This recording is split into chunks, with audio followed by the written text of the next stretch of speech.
Hello, hello, Kristina. Hi, Uh, Virginia. How are you doing? I'm good. It's a beautiful day here in Mexico. There's a breeze out, and we had a big rainstorm a few days ago. Ooh, well, it's been really beautiful. Oh, I'm watching a deer, a mule deer crossing the lawn right outside the library here in White Sulphur Springs, Montana, and it's been super beautiful, but apparently it's supposed to start snowing tomorrow. Oh, too bad. So I'll have to, yeah, maybe get my furnace on here in my camper and find a place to hole up. So I am so excited to get to have the chance to have this conversation with you. I learned about you from my dear friend Regina Gee, who I recently did a divine dialogue with. And she let me know that you are one of her most venerated, loving, just inspirational teachers. And I'm so blessed that when I reached out to you, you were down to do this. And so I would love for you to kind of tell everybody about who you are and what you do. Okay. Um, yeah, I was an acupuncturist for most of my life. So I practiced acupuncture for about 38 years.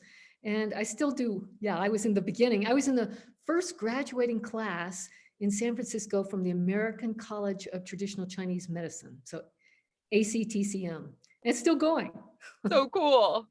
Yeah, at that time, we went to school in the Sifu, the teacher's house, and we went to our clinic in the Sifu's office, and he didn't understand that there would be class after class. You know, we were the first ones, so he would bring his patients in, and he would, you know, interview them. But we were studying Chinese herbs, and it was all in Cantonese, so it was quite something. It was a high learning curve in those years. That's awesome. So you went from that to now being, I mean, from you have an amazing YouTube channel, which I'm have been so inspired by the past couple weeks, and I'm definitely going to link to, as well as all things you down below.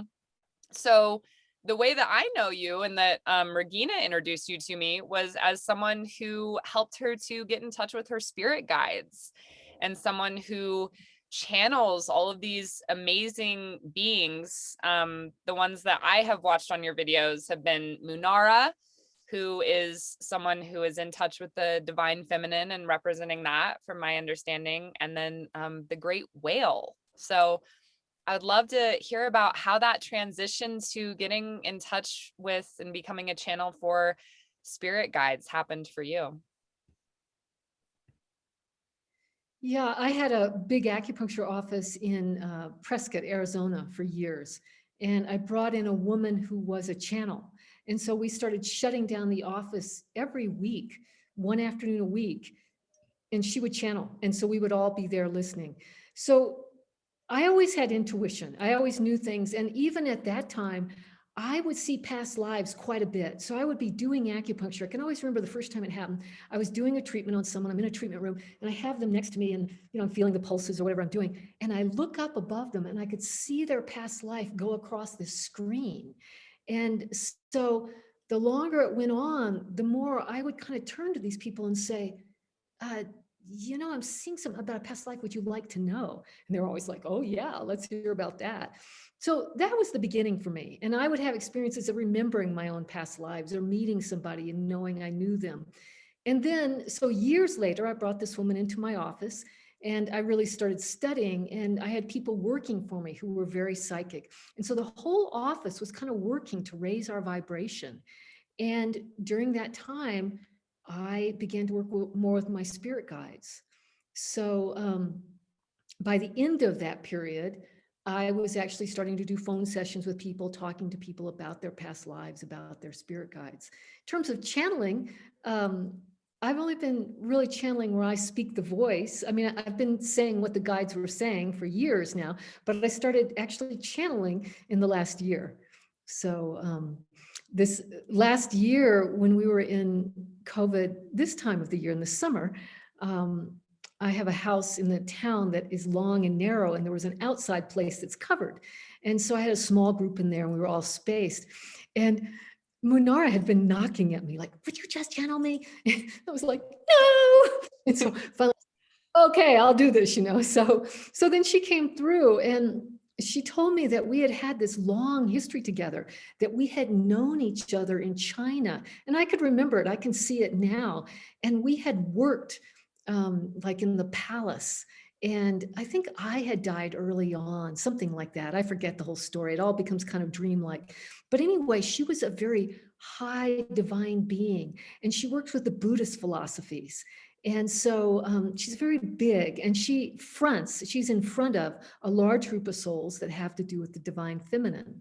So she wanted to speak through me, and she has that Kuan Yin type of energy, which I'm very, Kuan Yin. Dude, I kid you not. I have goosebumps all over my body right now because look what I just set as the background of my phone. Or you can't see it because I have too many messages, but I don't know if you can see. There she is. It's going in. So I'm like, okay, let's go. So Manara is really very easy for me to channel. It's a very easy energy. So I started channeling her and recording that. And then I was living over the winter time in Mexico at the beach at a small town. And the whales started coming through and I just went nuts. And so my friends thought I was crazy, but I would sit on the beach and just wait for them. And then I would like, oh my God, they're there. And so then all of a sudden I started channeling the whales. The whale energy came through me and he wanted to speak. And then I started channeling fairies. So anyway, it's pretty easy to channel once you open the door. And I had already for many years been working with lots of different spirit guides. So I would have people come for readings. They would lay down on my table. I always say, most people wouldn't have you lay down for a reading, but I grew up as an acupuncturist, so that's what I do. And people like being on a table. They love to lay down in general. Yeah. So then I would have them there and I could see the guide right in front of me. I don't see it the way some people see. I like sense it and know it. It's almost like I see it in my third eye. Mm-hmm. But I've had amazing experiences. For some reason right now, I'm thinking about this one gentleman I was working with, and I think he was working on strength. But this beautiful guide showed up that was from South America and had these great big head feathers. And he had all this strength, and that's what he was bringing to this man. And that's what his message was about, and that this man could ask for the guide to be in communication and to help him to have more strength. Oh my goodness. I am just so delighted to be talking to you and just have such goosebumps all over because I've been having a lot of experiences since being on the road with animals and animal guides and totems. And I just know exactly what you mean of like, as soon as we allow for that openness to be there, it's just like the channel is clear. So much of it, I think, has to do with trust, of trusting that, like, because that doubt wants to creep in of like, you're making this up or whatever. So, was that ever a problem for you, or was it such a gradual, like, practice of letting this stuff in that you just built that trust? Well, I think it was gradual for me. And I was around people who were in the beginning that were so much further along than I was. They were seeing things that honestly I didn't see. And so over time it built for me. But I do think we always have to trust. And we always have to open up, and we have to invite it. So the thing about spirit guides, everyone has a spirit guide, at least one. Most people have more than one. You have to extend to your spirit guide. You have to ask for help. You have to ask to be in communication. Angels will help you all the time, no matter what. But the spirit guides, you have to ask. Wow. So are you familiar at all with Aleister Crowley, the magician? A bit. So I've been learning a lot about tarot, which, right, is just another, there's so many different formats and languages in which to get in touch with our unconscious, our subconscious, or our spirit guides. And he talks a lot about what he calls the holy guardian angel. And So, I mean, and then there's this idea, right, of like the daemon, like this spirit guide that the Greeks had, of this spirit guide that comes with us. So like, I don't know, like, what is it? Do we have the same spirit guide in every life? Like, do they come with us through multiple lives? Why do they choose us? What, just like more about this relationship. I'm so enchanted. Yeah, it's a great question. And I think that we're all talking about the same thing with Hmm. different terminology often. Exactly. And I don't think spirit guides always come with us each time. I don't personally believe that, although I have seen spirit guides who knew somebody in a past life or had been a guide for many lives with someone, but it's not necessarily true. So I think that when we incarnate, when we're on the other side making our contract of Mhm. what we're going to learn in this lifetime, I think at that time our guide says, okay, I'm going to be the one that's going to help you. And then we come in. But during our lifetimes, there's usually one guide that stays with you the whole time. And then there's guide changes of guides who are helping you with particular um, attributes or particular projects, or you've changed. And so you need a new guide. I have a lot of clients who've worked with me for years, and they'll go through periods of feeling really strange, like something's happened. And we go, oh, you're having a guide change. Like a new guide is coming in, and that's why you feel so odd. Wow. Goosebumps again. So so tell us about your guides, I guess, first. And then I want to, because then of course the question is like, how can we get in touch with our guides? And so what's been your experience? Like, is Munara one of your guides? Yeah, I would say that Monara is probably my head guide at this point. It's a funny thing for me because so I'm going to segue for a minute and talk about intuition, Yes. because part of the way that you get in touch with your guides is through your intuition. So I am and intuition comes in a few different forms. One of my main ways is that I hear. So my guides, we chat all the time. We're always chatting. And I'm not always in touch with exactly who's there. I know it's one of my higher guides, but it's not important for me because I've set it up where only the highest beings are guiding me, right? Mm, I trust the voices that come in that I hear. Um, so in terms of guides, we use our intuition to reach out to them and ask them to help us. And then we look at the signs. We look at what we tune into what we feel. If our intuition comes through our feeling or through what we see in our dreams, or things that might just come to us that we see or that we hear or that we know. So there's a knowing, there's a claircognizance that many people will think is just thinking, but it's really being downloaded. yes, that makes total sense. So did you first begin to hear like Munara talking to you, and then you started to have a visual, or like it all kind of? Yeah, at that time it was different. At that time, I would start hearing these voices of saying things to me. And at that point, it was not Munara. I was working with a different guide. But yeah, I would hear things and know things. And what happens is it's a very clear yes or a no. Mm. And then the chatting, but in the beginning, it's the yes or the no, or it's a very short instruction and it's tight. It's not like some long thing. Right, which kind of, I mean, for me immediately that resonates with like muscle testing, of like Yes. learning to have that feeling, what, again, whatever divination tool or body embodiment type tool or whatever you're using, like learning, okay, this is a yes, this is a no. Right. And so for me, I would hear the yes or no. And then I would have feelings that I would tune into. And so, it was a gradual process of where I was receiving more and more. So, okay, well, first I'll ask this question and then I am excited for my next one. So how do you connect with other people's spirit guides? Because that's something like that's exciting to me, of being able to connect you with whoever might watch this video, or, the community I'm connected to, because that's a big thing you do, is help show people their guides and get in more direct communication with them. Yeah. So honestly, I just quiet down and I tune in and I see who shows up. So can I give you a couple examples? Yes. Well, I teach an online class called Getting in Contact with Your Spirit Guides, and I've taught it twice. I've taught this many years, but I finally got it into a tight form of an online thing. So I have all these videos that would drop in the beginning of the week, and then have a live class at the end of the week where we would talk about what people were getting and what was happening with their guides and stuff. So it's a class about tuning into your intuition and getting your guidance. Well, for each person in the class, part of the deal is that I give them the name of their guide that they're working with.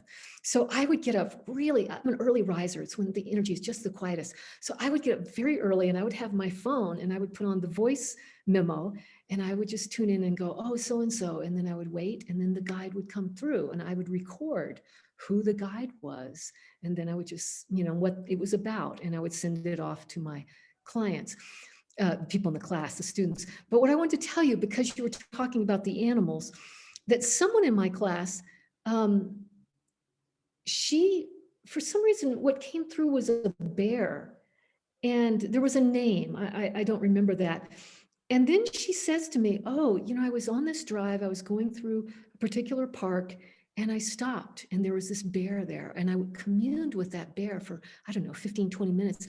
And she says, is that it? And then I, like you, I get all goosebumps. Yeah. And so that bear has been her guide. So you never know what the guide's going to be. Yeah. Yeah. I mean, definitely two of mine that have come through very strong have been owl and coyote.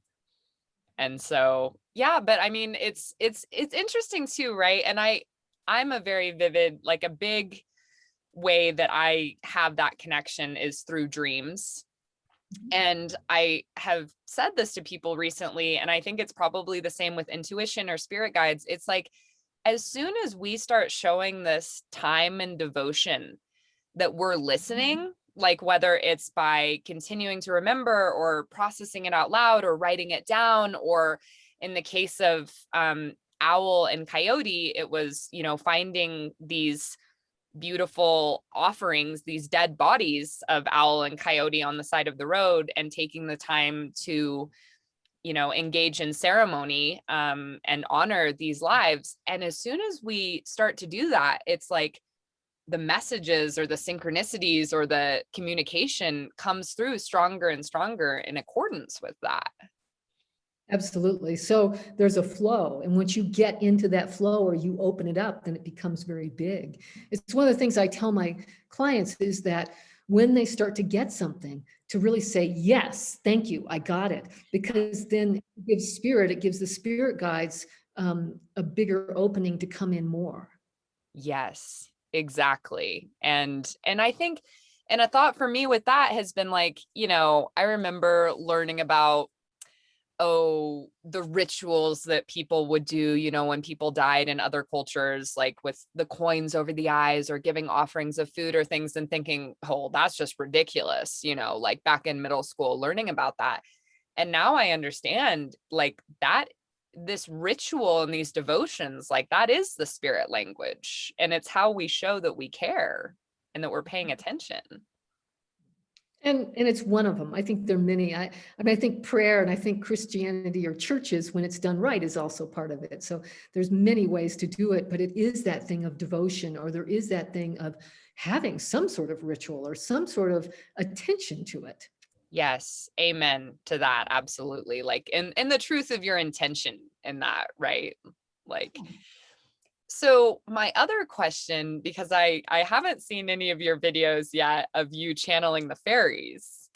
But during my spiritual awakening or iteration of spiritual awakening that happened in Guatemala, it was like that there was just a very big realization that was like, no, like these mythical beings that we have in our collective unconscious are very real. Like there's a reason that they're there. And there was one night that I don't know how else to explain it except for when I was up on the terrace of the house, like I know I saw a fairy for the first time.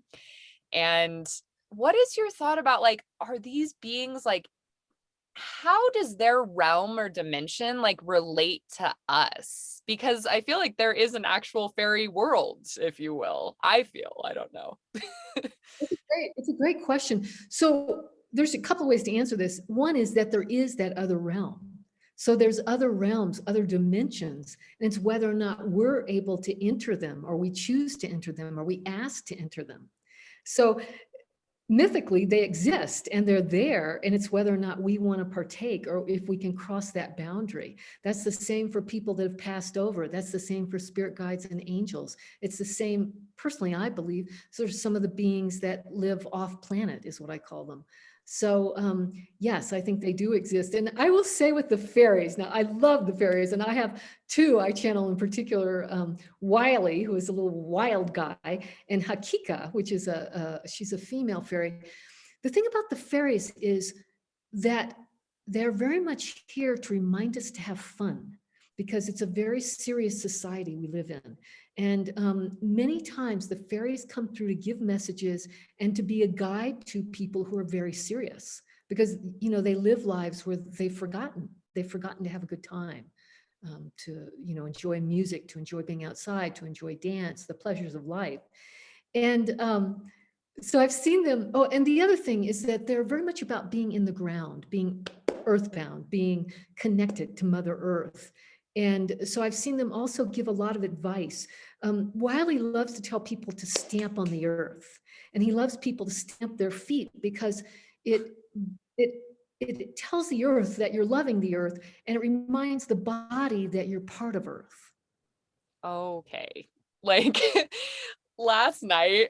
So first of all, I have these certain shoes, and I felt a lot of fairy energy in myself, like even chopping off my hair. And I have these shoes that are very like Tinkerbell, Peter Pan kind of shoes. And last night I just had this very like just moment in time experience of looking down on, you know, the soft silt sand that was covering this hard muddied road. And you just said it. I mean, I didn't, but it was like this stamp, and I was like, it's a fairy stamp, like my, you know, the way that my footprint looked. So that's just wild, Wiley. Yeah. Yeah, Wiley, he's such a great character. Yeah. Yeah, I think he's in that very beginning of my channels I started putting on YouTube. I've just started doing that in the last 6 months or so. But yeah, Yeah. he's there. I love that You're guy. so what are, I know one of your most recent videos that I watched was of you channeling Munara. And of course, we have a full moon eclipse coming, I think, a week from today. And so, can you just speak a little bit about some of the messages that were coming through from her about what's coming? And it was about feeling all of our emotions, which has been a big theme in my life lately, too. I'll tell you what I remember. Honestly, I don't remember a whole lot. I go into an altered state. So when I tell people that I channel, you know, when I'm working with clients, like, I don't remember the stories afterwards, honestly. There's bits and pieces. But the thing about being a sensitive person and about this full moon eclipse is that we're more open, and it's a super moon. So the vibrations are very high. They're very strong. So it's an opportunity for us, particularly with this full moon, to release what's no longer beneficial for us to carry. So if we're carrying roles in our families or with our work, or we've been thinking things about ourselves that are no longer true, it's a great time to release all that. Mm, And my feeling is that at that time, you can really open up and get more guidance. The realms, the veils between the worlds during these high vibrational times are much more open. So yes. you can really get more guidance, or you can ask for divine intervention, or whatever it is you want. It's more possible. And I think it's really important in those times to allow more spaciousness in our schedules, and to be outside, and to be receptive, and to be receiving whatever the spirit realm wants to bring us. Yes. What do you what do you think? Okay, so maybe what do you think some of the most important, I guess you're kind of saying it, but some of the most important things that we can be doing. You know, sometimes I just get this feeling, right? Like we're always supposed to be busy and doing, doing, doing. And sometimes I get this feeling like all of that is to cover up it's almost like counterproductive because it's all to cover up from like the only thing that we actually need to be doing, like whatever that, sacred purpose for us is at any given time. So if you could tell people like some practical things that could help them get off the hamster wheel, so to speak, I mean, what would you tell people? I just want to say it's tricky. Could I say that's why I moved to Mexico? We all say that in Mexico, what's the most important thing here is family. It's very different than in the United States, where the most important thing seems to be about making money and how you do in that realm. So I would say that what you were referring to is what I call beingness. So it's how do we get back to our beingness, and how do we love our humanality and just let us be our human selves, which as humans, we have pain, we have fear, we have emotions, all of that exists. And so often, instead of being present to feel it, and then being present to be kind to ourselves as we let the grief go through, or as we acknowledge and see things we've done that we're not skillful. We're just human beings. We're doing the best we can do almost always. And we mess up. It's the state of being human. So how do we be kind to ourselves and allowing and loving like we would our children or our best friends? And so part of it for me, I'm answering this in many different ways here, but is the beingness. So how do we just be and have gratitude? Gratitude for, being on the planet now, gratitude for the air, for the trees, for what we eat, for the beauty, just for being alive. So I think gratitude is great, and I think beingness is great, and I think generating compassion for what it is to be human. Mm, Those are the that most. is that is profound. I mean, it's I think oftentimes, at least I find with myself, like we are so hard on ourselves, you know? And I think that can link up with part of the reason that we're afraid to feel some of these feelings that are asking to pass through us. And we feel like we need to repress them because I think there's this message of perfectionism, and definitely prevalent in the United States. And I think it's very connected with like addiction in a lot of ways of like, it's not okay to feel this. And if I do, something's wrong with me. Or more, that's true. And what I think is even more so, if I feel it, is it going to kill me? Like, can I survive feeling it? Like, I don't think I can survive feeling it. I think that's what many, many people feel. That's so many of us have felt that the pain is too great, or the shame is too great, or we're not good enough is so huge. Yeah, so I think it's this thing of having this sweetness to what it is to have all these feelings, because it is part of the human condition. We're all going to have it. I will say that one time I traveled through Nepal, and in Nepal, and also have a great fascination with the Himalayas and with the Buddhists and all that. And I think those people maybe have a much greater happiness than we do in a way, and less perfectionism, less of that, that we're not okay. But the Western culture, it starts with you're not okay. So Mhm. it's that thing of generating the sweet. How do we do it? I mean, one of the things I always tell my clients is be outside, work in the garden, knit, anything you do with two hands rhythmically, it works with the brain. So the left and the right brain reunite and harmonize, and it brings a sweetness to us. And all of us know that do any of that. If you work in the garden, you feel better. If you knit, you feel better. If you sew, you feel better. So doing things that include the body, and it's just not the brain. It's like you going out and hiking. Or for me, I live along what's called a river here, and I walk up and down it every day. And, I see the big fields, I run into a horse, I see the birds, and that brings me back to the wholeness of humanality and beingness on the planet. Yes. I mean, from the first time I watched your videos, I like sweetness is a good word for the sense that and I know you're channeling during those times. But you start out by talking, as yourself from yourself. And, you know, you're just someone that I want to listen to and learn from, because I get this feeling that you're sweet with yourself. And Well, as open as I can be. That's the deal, is that you catch yourself being rough and you go, oh, wait, honey, remember? Right. You know? Yeah, Yeah. I absolutely do know.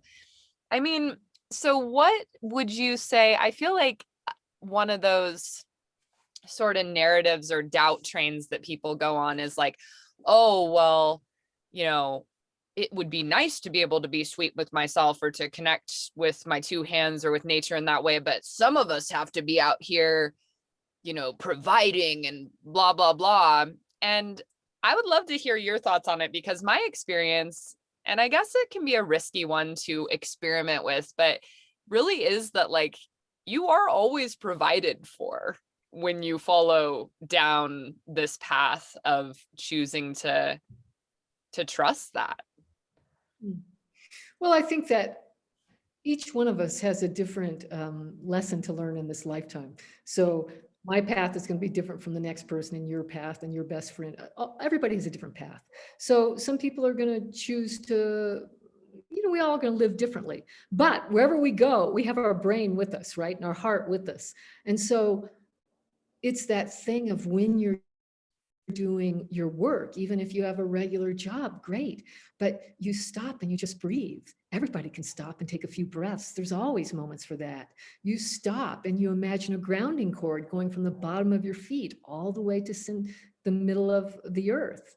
You stop and you just give gratitude.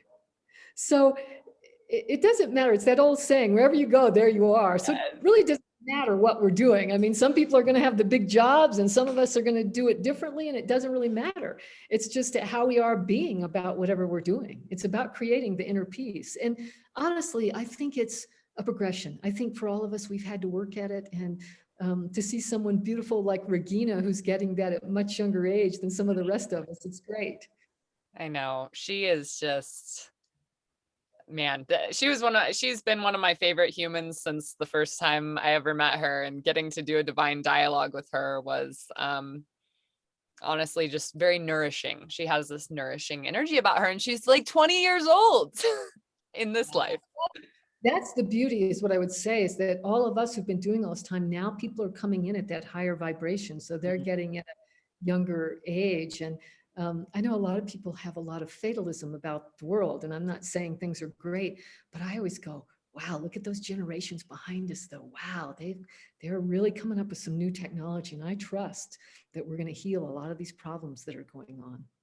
I feel the same. Yeah. And because there's also this like, and that was something that Regina's in my conversation reflected to me, was this beautiful integration of, very, this really high intellect and intelligence really integrated with this just deep and true and earnest spirituality, and, this connection with the earth there with all of it. And it was like, okay, like if people like you are, mothering the next generation, then I have a lot of hope.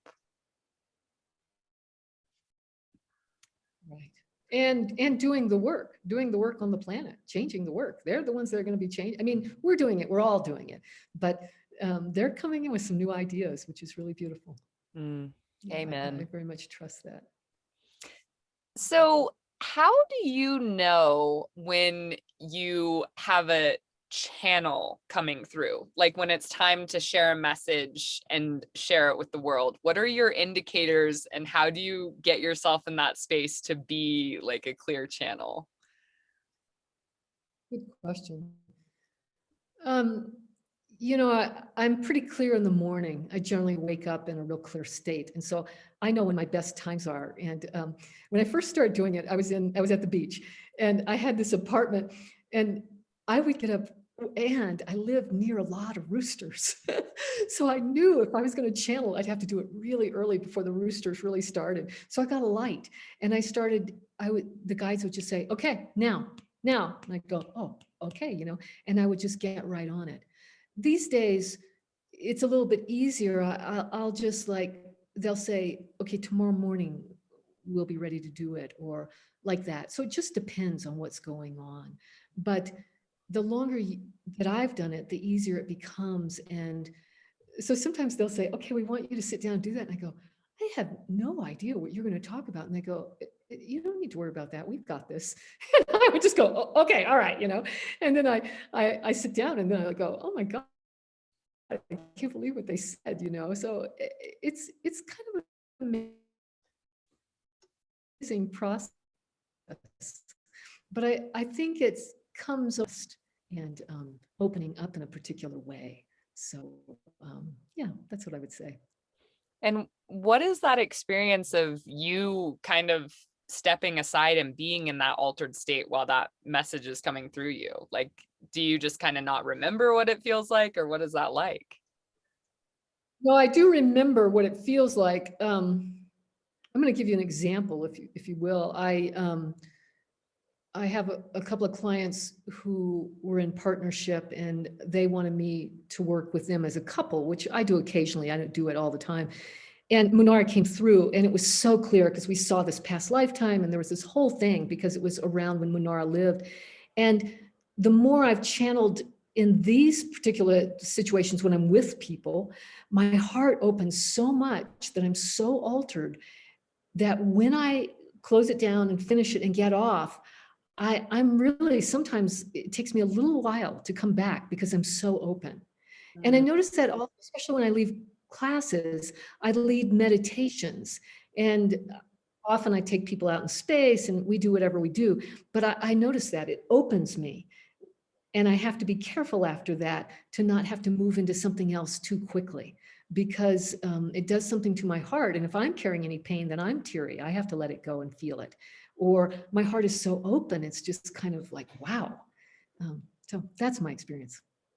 So giving yourself kind of like a safe container where you know that you're going to have some time to come back and recover, because it's Yeah, it doesn't take that long really, but it's been a new thing for me. I mean, I've been doing it for a while here where I do it on the computer. That's one thing. But when I do it with people, whether I'm in person or on the Zoom thing, yeah, it's different. It's different in a way. Yeah. Mhm. So, I mean, again, I'm so excited to connect people with you to help connect them to their spirit guides. Like, why do you think this is important? Like, what are the benefits of us being able to more directly know and have this connection with our spirit guides, who are obviously there anyway, although maybe not directly helping us if we're not asking? Well, I think they are helping, but they're not helping as much as they could if you asked for help. Mm. Yeah. So your question was then, why is it important? Do you know we're in a time where there's a lot of difficulty and it's hard to know the best way to respond at times. We all have to make difficult decisions these days. We all have to, we have different opinions on the planet at this time.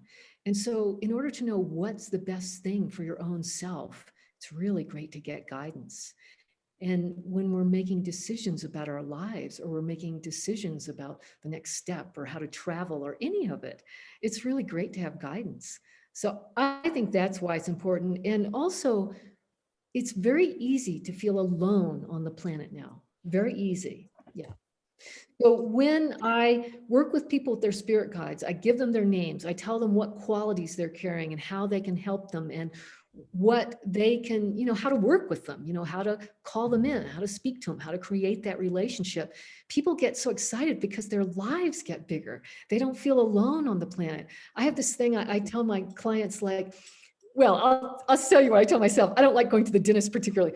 Okay, so I'm going to go to the dentist. So I say, okay, I want two of you and I want you to be really big and right here. And you're just going to take care of me while I'm the dentist. So if it gets tough for me, I'm just going to lean back and lean into you.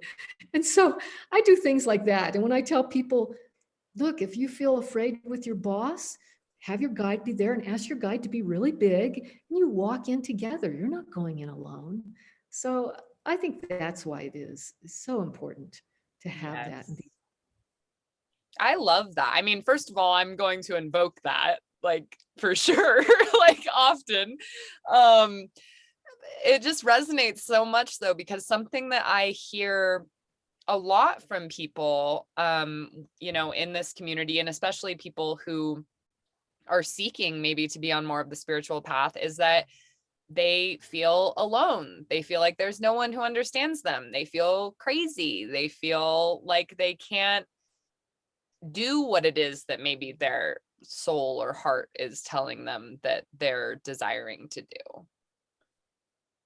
Well, I think part of the spiritual path is there are initiations, and there is this thing of letting go of certain things, or maybe desires to be quote unquote normal in the world, and that we begin to let go of some of those trappings. And then we begin to find great gratification from other things. And I think the more we get into it, the more we're putting out that vibration, and we bring to us other people that are also on the higher vibrational path, on the spiritual path. I think there's more and more people going on the spiritual path. I think materialism, I mean, we're a material world, we need to take care of ourselves, yet that's not what makes a person happy. And so I think most of us along the way have learned that, and we're learning, well, what makes us happy? And how do we have to attend to the material world, you have to. And how do you attend to your spiritual self? And how do you attend to your creative self? And like that. Yes, that's absolutely so. And I mean, so you were involved in traditional Chinese medicine for a very long time and kind of in a pioneering way in the West. So you kind of, I don't know, early on were like felt comfortable being outside the mainstream, or because another thing that people kind of say to me a lot, as I alluded to, is like, and I have really gone through this being from a very traditional family with two Western, like Regina, two Western doctor parents, and like very into people pleasing and status symbols and all these things. And there's kind of this undertow that I hear from people of like, well, how do I get outside of like, but everyone thought I was normal before, and now I have to be okay with people, you know, coming out of the spiritual closet or whatever. Like, was that a process for you, or were you kind of always more okay with going against the grain of the mainstream? No, it was very much a process for me. I mean, my gosh, I grew up in Texas. I wanted to be normal. And so then I go to acupuncture school and I think, okay, I'm going to fit into this. And then, I start seeing past lives and people who've passed over. It's like, oh, darn it, I didn't want to go there. But it's who I was. It's who I am. It's what my world is. And so I was unhappy if I didn't do that. And then over that time, I mean, what I teach now is what I learned myself. I learned how to develop my intuition. I learned how to make that relationship. I did my deep inner healing. I did that inner child healing. I work with my past lives. And then I learned all that energy management stuff. So the thing is as we come into this world, we're more highly sensitive to all these energies around us. And we have to learn, how do we put up boundaries? How do we work with people in our field so they're not sucking our energies? How do we how do we clear ourselves out? How do we take care of ourselves? So now I teach all of that, but it was definitely a process. So, I mean, really, I had a rock and roll acupuncture practice, and I was not a happy camper. And I was not a very nice person. I would see a lot of patients, but I was collecting all that energy. I didn't know about keeping it out. I didn't know they were courting me. I didn't know all that. And so then I learned that, and I learned how to work it out. And I learned what type of energy I run, that I can't work a 5-day week. What did I think? That doesn't work for me. If you're doing that deep work, you work and you rest, you work and you go outside, like Yes. that.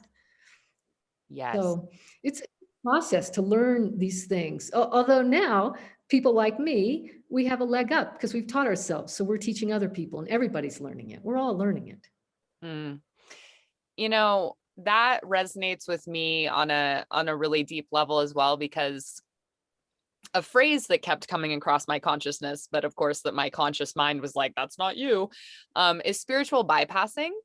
And I really resonate with what you're saying because, and again, you go through phases, but it's like, we'd really like it. I really wanted it to be like, well, as long as I only focus on love and only, go into these higher vibrations, then like everything's just gonna be okay. And I don't think that that's why we're here as humans. And it's been a real process for me to learn, and I'm in it, but learning about boundaries and learning about I don't know, maybe you called it courting, but, giving your energy away sort of unconsciously and all of these things. And so I don't know if you could just speak to spiritual bypassing and why it's important to kind of go through the dark stuff too along the way. Yeah, so we are wounded. We are wounded just from growing up. And so we have trauma and we have wounding. And we have to heal that, or else we're acting out of that. And so then we're keeping that spiral going, and we're treating people the way people treated us, which was harmful. And so you have to go in and find that pain, or find, for me, the little girl, where she was hurt at what age, and then the next day, and heal her and talk to her and hold her and love her. And then as all that you heal, then, and you feel all those feelings, then you can actually have the loving kindness and all that. And then when something arises, it's something clear that arises, like, oh, I'm jealous around so-and-so, or, oh, I'm uncomfortable about this, instead of this swath of being uncomfortable with yourself and having all these emotions all the time. So there is a great healing process that we each have to go through. And if we don't go through it, we are doing that spiritual bypassing, that everything's okay all the time. And that's just not true. We have to feel how we feel. Thank you. I mean, that's important. That's a big part of my journey, and becoming honest about that with myself is something that I'm hoping to, reflect to people through my journey. And there is a lot of resistance. Like, I definitely, I can, and again, like, my world is reflecting myself back to me, but I can feel a lot of resistance as I sort of change that story and that experience that I'm showing and sharing, instead of like, everything is perfect to, no matter what. And like, isn't that nice to hear? And then but that attracts people who are at that phase, versus kind of the pain of being like, ooh, actually, there's all this like repressed subconscious trauma and memories that are coming up that I'm really having to let myself feel for the first time. And, this is the other side of, this is the darkness from which the light comes, but it's not all just in the light. No, it can't be. It can't be. And anybody who's doing the real work goes in and does that work on themselves. You have to. And it's the only way we can grow as human beings. And the other thing is we don't come on this planet to have a perfect life. That's not what this is about. It's about growth. And in the old days, I mean, the monks were in the caves and they were praying for us, or then the nuns and the monks were in the churches, the cloisters. And now we're out in the world. So many of us are on different kinds of spiritual paths. And also, it's not like you're just a Buddhist, or you're just a Sufi, or you're just a Christian. It's like we have it all available to us. So there are many tools to help us progress more quickly on the path. But as we progress, the dross, the negativity, the darkness arises to be cleared. And it has to be cleared as we go. And that's what allows the ability to have that love from a grounded place, a real authentic place, as opposed to on the top that has nothing deep, if you know what I'm saying. I know exactly what you're saying.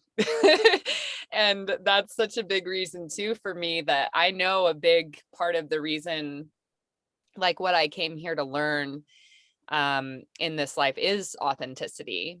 And that can be ugly and dark sometimes, but that's again where that real compassion and empathy, and actually what you're teaching and sharing and showing others, is that like all parts of yourself are lovable, but if I'm hiding all these parts of me, then the message that I'm actually sharing is like, only show me the good parts. Right. It's the thing of generating compassion for all of us have made choices that we wish we didn't make. And we were making the best choices we could make at that time. And so we have to love who we were then, even though we go, wow, I can't believe I did that. So we go, okay, girlfriend, I'm loving you over there. Like, wow, that was a tough one, but I'm really loving you. And I like where I am now. So we all have to have that with ourselves. We have to make peace with our past. And, it's just being human. Amen. And like, I found it really like, here's an interesting thing too. One of my best friends, who's also good friends with Regina, Janelle, shares this story of a time that she was, in a circle group and it was her turn to speak. And she was going to say like all this, great, like happy, light stuff. And instead, she almost felt, possessed to just be honest and authentic in this like really dark way that was like, I feel jealous of this person. I feel insecure about this. And someone came up to her afterwards and was like, hey, I just want to let you know that I really trust you a lot more after hearing you speak like that. And like, it was a small thing that you said during this conversation, Kristina, but it was like talking about your thriving acupuncture practice. And you were like, I wasn't a nice person then necessarily. And I feel that like for whatever that realness in that, even though ironically you're saying you weren't a nice person, makes me trust more that you would be authentically real, kind with me. Yeah. Well, it's that thing of beginning to trust someone's going to communicate honestly where they are, as opposed to saying everything's okay when it's not. And that's what we're all learning, how to communicate our unease or communicate our pain in a way that we can really share with someone else, so that we can make a change as opposed to be stuck in something with someone. And, own our own part in whatever we're creating with other people. I put a post on Facebook recently where I had some pretty picture of me at the beach, and I said, well, it was not always so great. I used to have self-hatred. I couldn't forgive myself and whatever else I said. And people were like, oh my God. It's just like, honestly, all of us have had that. The human condition is that, we've not always liked ourselves, and we've done things we wished we didn't do. And we all have tendencies within ourselves that we can't stand. It's just the nature of it. And so it's like, how do you gentle it out? How do you love it? And then do the best with what you've got, and be honest about when, your stuff arises. Be honest when you're in pain, or honest when you're feeling uncomfortable. Amen. Well, again, this has been just a fantastic conversation and such an honor. And I look forward to, more recorded conversations and also to working with you on a personal level. And I guess I'll just close by asking if there's, anything else that's just coming, that you're feeling that you would like to share, or that maybe is good for people to hear from you, or just anything like that.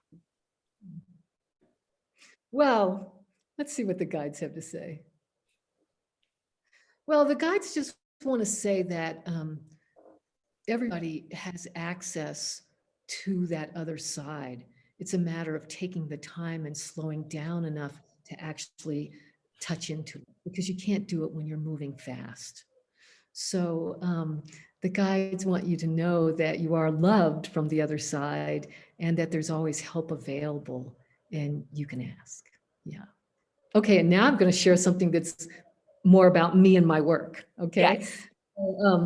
I have an online class for spirit guides, growing your intuition and getting in touch with your spirit guides.